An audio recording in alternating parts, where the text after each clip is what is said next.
여러분 안녕하세요. 여의도 버드비 유튜브입니다.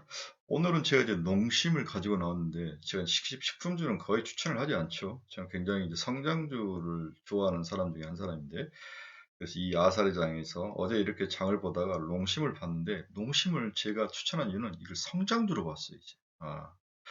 그 이면에는 미쿡서 퍼지는 라면 스멜. 어제 이제 제목이 하나 달렸죠. 미국서 퍼지는 라면 냄새 이렇게 자극적이고 멋진 제목이 달렸는데 이제 성장주로 혹시 농심을 봐도 되는 게 아닌가. 미국 서퍼지는 이 라면 스멜 한국의 음식이 미국 시장에 침투가 확실히 되는 거죠. 항상 어느 나라의 문화가 커지면 먼저 음악, 이런 예술이 가고 그다음에 음식이 가죠. 그다음에 라이프 스타일이 가는 거죠. 그렇죠? 네. 의류, 패션 뭐 이런 것들이 가는데 지금 한국의 라면이 들어가고 있는 상황이 이미 들어왔죠. 저도 영국서 유학할 때 그 한국 신라면을 그렇게 많이 먹었는데 인도네시아도 라면을 많이 만들고 일본도 만드는데 한국 라면이 제일 맛있어요. 물론 이제 한국 사람이니까 그런 거죠.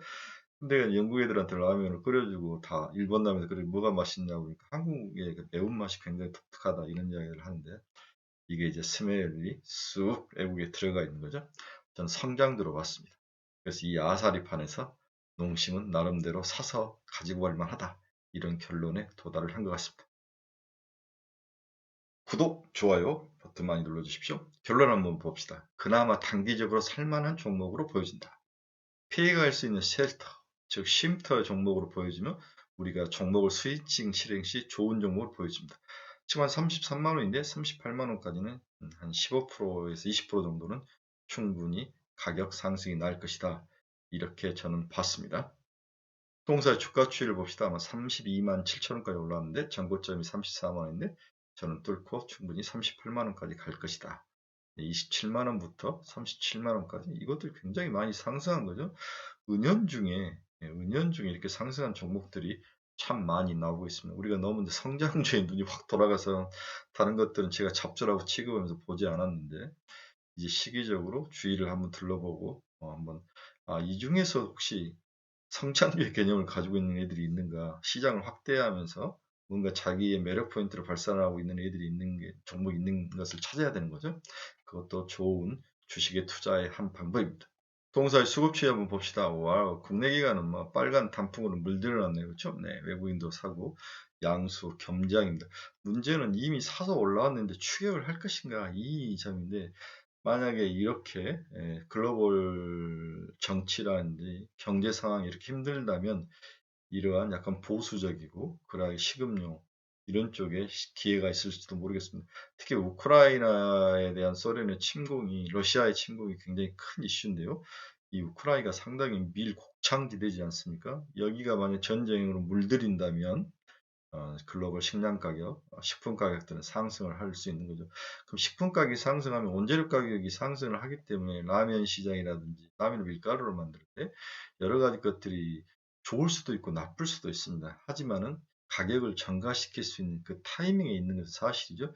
그리고 이미 이 외국에서 수입해오는 것들은 장기적인 그런 관점을 가지고 수입을 해오기 때문에 이 석유, 우리 기름 장사하고 똑같은 거죠. 네, 석유 장사도 정유 장사도 유가가 올라야 가격 전가력이 생기면서 가격이 오르듯이 이렇게 식품 장사들도 이 원재료 가격이 올라 좀 줘야 가격을 전가시키고 기업 실적이 좀 증가하고 주가도 올라가는 그런 모습을 보입니다.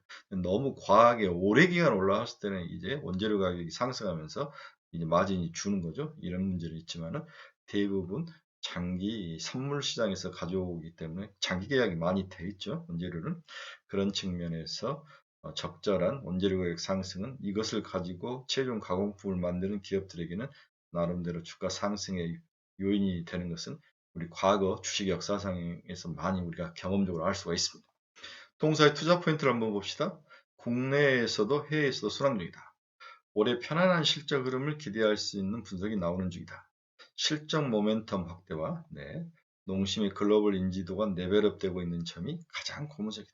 실적이 올라가고 해외에서도 인지도 올라가고 있는 거죠.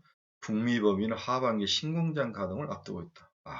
공장 증설의 가동까지 들어가네요. 레버리지가 커질 수 있습니다. 특히 동사는 미국 시장에서 성장력이 돋보이는 중입니다. 그렇습니다. 우리 이제 교포들도 많고 미국 사람들이 한국의 여러 가지 케이팝이라든지 드라마를 보면서 라면에 대한 생각들이 달린 거죠.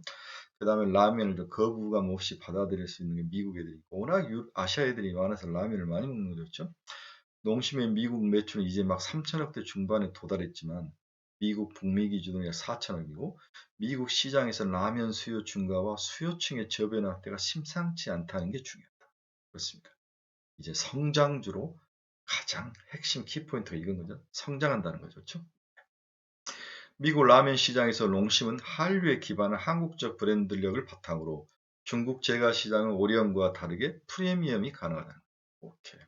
신공장 설립이 중국보다 까다롭긴 하지만 미국이 대형 유통 채널을 중심으로 월마트라고 제가 들었습니다. 유통망을 확충하고 있다는 점을 고려할 때 생산 라인 확충 시 금액 기준 매출 성장이 당사의 추정치를 크게 상회할 가능성이 상존합니다. 시장 추정치를 크게 상회할 가능성이 상존하고 있죠. 중장기 남미까지 커버리지 확대하기 위한 포석으로 해석이 된다. 그렇죠? 남미까지 미국에서 인기가 있으면 남미 시장에는 금방 들어갑니다. 또 남미에는 한국에 대한 좋은 이미지가 참 강합니다. 그 남미 애들이 의외로 애국 문물을 빨리 받아들인다고요? 국내 거침없는 저변 확대에도 불구하고 현 주가는 12개월 포워드로 PBR 0.8배 거리 좀 나죠. 1.1배까지 가야 되죠. 역사적 밴드 하단에 있지 밸류에이션 매력도 공유하고 있는 두 가지 특징을 가지고 있습니다. 미국 시장에서 성장력, 그 다음 밸류에이션이 낮은 밸류에이션, 이 두 가지가 매력으로 작용하고 또 글로벌적으로도 정치, 경제적으로도 경기 방어주의적인 음식료가 뜰 수밖에 없는 그런 구조. 이런 것들이 농심의 주가를 27만 원부터 32만 원까지 밀어 올리고 있는 요인으로 작용하고 있다고 볼 수 있습니다. 라면 시장의 점유율을 봅시다. 국내 라면 시장의 점유율은 농심이 58.7%, 오뚜기가 23.5%죠. 네, 가뚜기가 가격을 내렸는데도 점유율 회복을 못하고 있는 거죠. 그래서 올렸는데, 올려도 뭐 큰 변동은 살짝 빠졌네요. 가격을 올리면서 농심이 밀렸죠. 아마 이게 고차가 돼 있는 그런 모습, 가격 변동에 크게 영향을 받지 않는 거죠. 미국 시장 내 라면 시장 점유율을 보면 일본 동양수산이 2018년 46%에서 40%로 빠졌습니다. 일본 니신이 22%, 한국 농심이 24%죠. 15%에서 24%까지 점유율이 올랐죠. 그렇죠. 중국 강스프, 일본 니신, 인도네시아 인도푸드, 일본 동양수산, 한국 농심, 네. 유럽에 있는 사람이나 미국에서 살아본 사람들은 다 이거 한번 맛을 보죠.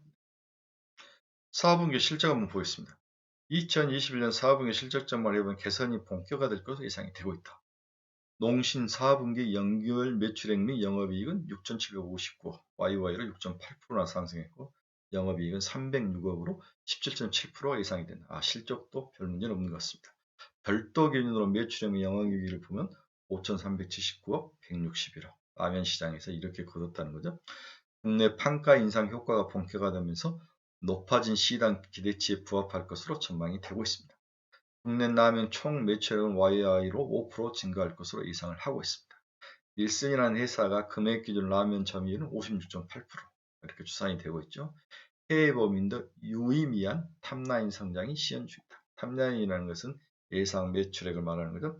미국 법인, 캐나다 법인 및 중국 법인 매출액은 전년 높은 베이스에도 불구하고 각각 13%, 10% 증가할 거로 예상을 하고 있다.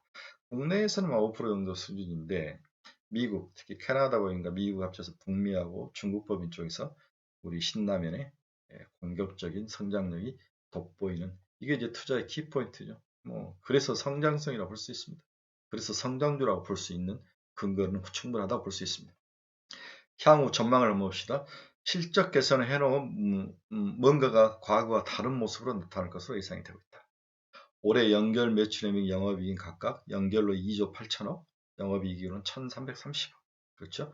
국내 판가 인상의 기인에 유의미한 별도 이익 증가가 이루어지는 가운데 해외 법인에서 기저효과, 2021년 물류비 및 원가 부담 가중 기저효과, 탑라인 성장에 따른 레버리지 기대 등으로 연결 관련돼서 매출액이나 영업이익이 늘 것이다. 이렇게 예상을 하고 있습니다. 분기 연결 영업이익 증가율은 1Q, 2Q, 3Q가 각각 YY로 20%, 63%, 28%, 9.4% 추정이 됩니다. 연내 편안한 실적 흐름이 이어질 전망이다. 이게 이제 선반영 됐죠. 이제 주가에 어느 정도 선반영이 됐는데 저는 한 70% 정도 되고 있는데 이 30%가 글로벌 환경, 그다음에 농식품 가격의 상승, 원자재 가격의 상승 이런 것들이 플러스 30 정도가 남아 있는데 이게 수익률로 하면 15%다. 이렇게 보고 있는 거죠. 네, 이 정도 추가 상승할 여력은 있어 보입니다. 더불어 실적 추정치는 보수적인 수치라는 점에서 이보다도 시장에서 예상하는 것보다도 훨씬 더 많이 성장할 확률이 남아 있습니다. 국내 수출 및 북미 법인 판가 조정 가능성, 국내 라면 시장 물량 성장 가능성을 열어둬야 될 필요가 있다. 그래서 추가 상승할 가능성은 충분하다고 볼 수가 있습니다. 자, 영업이익 추이 한번 봅시다. 2022년 2조 4천억 정도 총 매출에 그렇습니다. 쭉 내려와서 영업이익이 558억, 작년 558억, 올해 822억, 내년에는 933억 이렇게 예상이 되고 있습니다. 자, 우리가 전혀 보지 않던 라면 시장에서 농심을 기반으로 해서 CJ, 제일제당, 오뚜기 이런 회사들에 대해서 성장주로 봐야 되겠다는 생각이 드는데 그중에서 농심은 확실히 경기 방어주가 아니라 성장주라는 개념으로 봐야 되지 않겠나. 물론 IT나 반도체나 4차 산업 이런 성장주만 못하지만 시장이 확대가 되고 있고 그 다음에 이 라면 안에 들어가 있는 다양한 공법, 기술, 퀄리티 이런 지적재산 이런 것들도 굉장히 중요하더라고요. 그런 것들이 이 가격에 영향을 미치고 이 아사레장에서 매력을 발산을 하고 있는 것 같습니다. 일단 저는 전고점 34만 원을 뚫으면 38만 원까지 충분히 갈 것이다. 운 좋으면 40만 원도 한번 터치하는 그러한 부울장이 오지 않겠나. 이런 면에서 농심은 이 아사레장에서 여러분들의 잡주를 옮길 수 있는 그러한 상황이다. 옮기더라도 15%면 또 먹고 나와야죠. 그대로 머물러 있어서는 안 됩니다. 이렇게 나름대로 매력적인 종목을 어제 한번 봤습니다. 자, 어제 미국 시장이 정말로 변동성이 크게 움직였죠. 오늘은 반등이 있을 거로 예상을 하는데 올라올 때마다 전체적으로 한 10%의 현금은 좀 필요하다. 이 사실을 좀 기억을 하시고 오늘 플레이 나서길 바랍니다. 자, 오늘은 좀 우리가 간절히 좀 상승, 바닥 탈출을 기대해 보면서 오늘 마치도록 하겠습니다.